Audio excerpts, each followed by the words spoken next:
മുൻപിലുള്ള ആ കേസിനകത്ത് ഇതല്ല ഞങ്ങൾക്ക് ഇന്ന സ്ഥലമാണ് ഞങ്ങളുടെ പഠനത്തിന്റെ അടിസ്ഥാനത്തിൽ കണ്ടെത്തിയത് എന്ന് പറഞ്ഞു. ഇപ്പോൾ ഒരു കേന്ദ്രമന്ത്രി ഒരു സ്ഥലത്ത് പറയുന്നു, അവരുടെ പാർട്ടിയുടെ മേധാവ് വേറെ സ്ഥലത്ത് പറയുന്നു, വേറൊരാൾ വേറെ സ്ഥലത്ത് പറയുന്നു. അതല്ലല്ലോ ഇപ്പോൾ കേന്ദ്രത്തിന്റെ മുൻപിൽ വളരെ കോൺക്രീറ്റായ ഒരു പ്രപ്പോസൽ അവരാവശ്യപ്പെട്ടത് പ്രകാരം ആദ്യത്തേന്ന് ഷോർട്ട് ലിസ്റ്റ് ചെയ്തതിന് ശേഷം അതിൽ നിന്ന് തിരഞ്ഞെടുത്ത ഒന്ന് ഉടമസ്ഥാവകാശം ഉൾപ്പെടെ നിൽക്കുമ്പോൾ പിന്നെ അദ്ദേഹത്തിന്റെ അഭിപ്രായമെങ്കിൽ കേന്ദ്ര ഗവൺമെന്റിന്റെ യൂണിയൻ ഗവൺമെന്റിന്റെ അഭിപ്രായം സംസ്ഥാനത്തെ അറിയിക്കുകയാണ് വേണ്ടത്.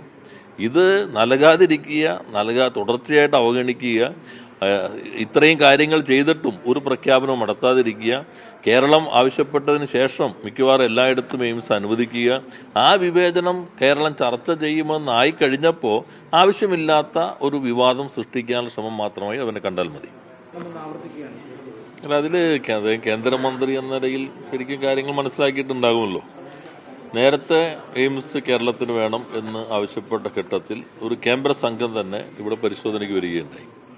അതിന്റെ അടിസ്ഥാനത്തിൽ 4 സ്ഥലങ്ങൾ നമ്മൾ കേന്ദ്രത്തിന് സമർപ്പിച്ചിരുന്നു.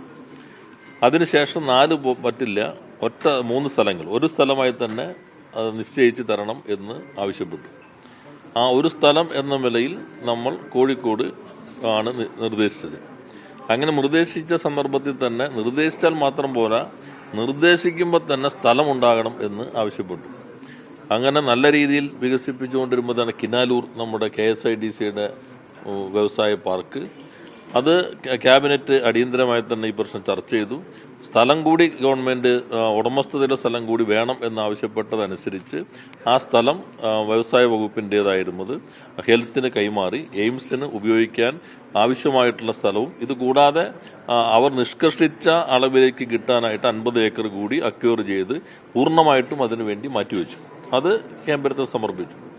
നമുക്ക് എല്ലാവർക്കും അറിയാം, അങ്ങനെ സമർപ്പിച്ചു കഴിഞ്ഞാൽ പിന്നെ കേന്ദ്രം പറയണം ഈ സ്ഥലം, നിങ്ങൾ പറഞ്ഞ ഈ സ്ഥലം ഇതിന് അനുയോജ്യമല്ല, അതുകൊണ്ട് പുതിയൊരു സ്ഥലമാണ് നിർദ്ദേശിക്കേണ്ടത്. അവർ പറഞ്ഞിട്ടാണ് നമ്മൾ ഈ പ്രക്രിയയെല്ലാം നടത്തിയത്. എല്ലാ വശങ്ങളും നോക്കിയിട്ടാണ് നിർദ്ദേശിച്ചതെന്ന് ഒന്ന് തിരഞ്ഞെടുക്കാൻ പറഞ്ഞു, ഒന്ന് നിർദ്ദേശിച്ചപ്പോൾ സ്ഥലം കൂടി വേണമെന്ന് പറഞ്ഞു. ആ സ്ഥലം അതിവേഗത്തിൽ തന്നെ ആരോഗ്യവകുപ്പിന് കൈമാറി.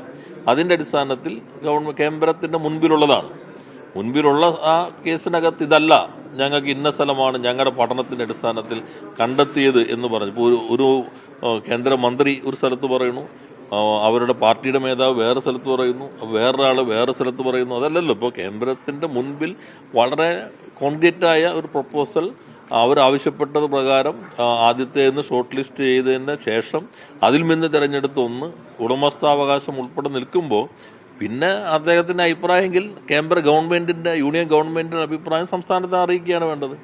ഇത് നൽകാതിരിക്കുക, തുടർച്ചയായിട്ട് അവഗണിക്കുക, ഇത്രയും കാര്യങ്ങൾ ചെയ്തിട്ടും ഒരു പ്രഖ്യാപനം നടത്താതിരിക്കുക, കേരളം ആവശ്യപ്പെട്ടതിന് ശേഷം മിക്കവാറും എല്ലായിടത്തും എയിംസ് അനുവദിക്കുക, ആ വിവേചനം കേരളം ചർച്ച ചെയ്യുമെന്നായി കഴിഞ്ഞപ്പോൾ ആവശ്യമില്ലാത്ത ഒരു വിവാദം സൃഷ്ടിക്കാനുള്ള ശ്രമം മാത്രമായി അവനെ കണ്ടാൽ മതി. അപ്പോൾ അദ്ദേഹം പറഞ്ഞത് ഈ ശബരിമലയുമായി ബന്ധപ്പെട്ടുകൊണ്ട് ശബരിമല കേന്ദ്രം ഏറ്റെടുക്കുവാൻ വേണ്ടി ഒരു ബോർഡൊക്കെ രൂപീകരിക്കുമെന്നുള്ളത്. അല്ല, എടുക്കുക എന്നൊക്കെ അദ്ദേഹത്തിന് ഇഷ്ടമുള്ള ചില വാക്കുകളാണല്ലോ, അതുകൊണ്ട് വന്നതായിരിക്കും. യഥാർത്ഥത്തിൽ നാം കാണേണ്ടത് ആഗോള അയ്യപ്പ സംഗമം സൃഷ്ടിച്ചിട്ടുള്ള സ്വീകാര്യത. എല്ലാ വിഭാഗം ആളുകളും അതിൻ്റെ ഭാഗമായി വന്നു.